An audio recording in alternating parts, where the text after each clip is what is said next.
இரட்டை இலை சின்னத்தை முடக்க தேர்தல் ஆணையத்தை நாடிய ஓ பன்னீர்செல்வம் தான் துரோகி என்று எடப்பாடி பழனிசாமி சாடியுள்ளார். தேனியில் நடைபெற்ற பொதுக்கூட்டத்தில் பேசிய எடப்பாடி பழனிசாமி ஓ பன்னீர்செல்வத்தின் சொந்த மாவட்டத்தில் அவரை கடுமையாக சாடினார்.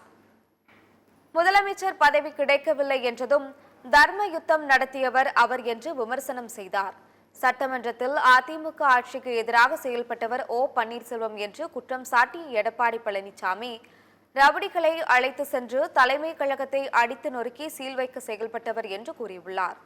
இரட்டை இலை சின்னத்தை முடக்க தேர்தல் ஆணையத்தை முறையிட்ட ஓ பன்னீர்செல்வம் தான் துரோகி என்று சாடியுள்ளார்.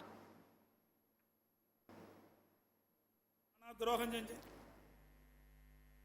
எதிர்த்து ஓட்டு போட்டார். இன்னைக்கும் அழிக்க முடியாத ரெக்கார்ட அதோட ரட்டளையை முடக்க வேண்டும் என்று தேர்தல் ஆணையத்துக்கு கடிதம் கொடுத்தவர். அதற்கு மேலாக இங்க இருக்கின்ற அத்தனை தொண்டனுடைய சொத்து பொன்மனச்செம்மல் புரட்சித் தலைவர் எம்ஜிஆர் என்ற மாமனிதர் தலைமை கழகம் என்ற அற்புதமான கட்டடத்தை உங்களுக்கு கொடுத்துட்டு போயிருக்கார். அது என்னுடைய சொத்து இல்ல, மேடையில் இருக்கின்ற நிர்வாகி சொத்து இல்ல, உங்களுடைய சொத்து, தொண்டனுடைய சொத்து.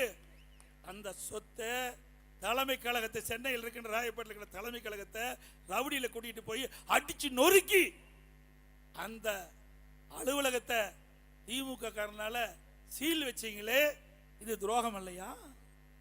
சிந்திச்சு பாருங்க. நாங்களா துரோகம்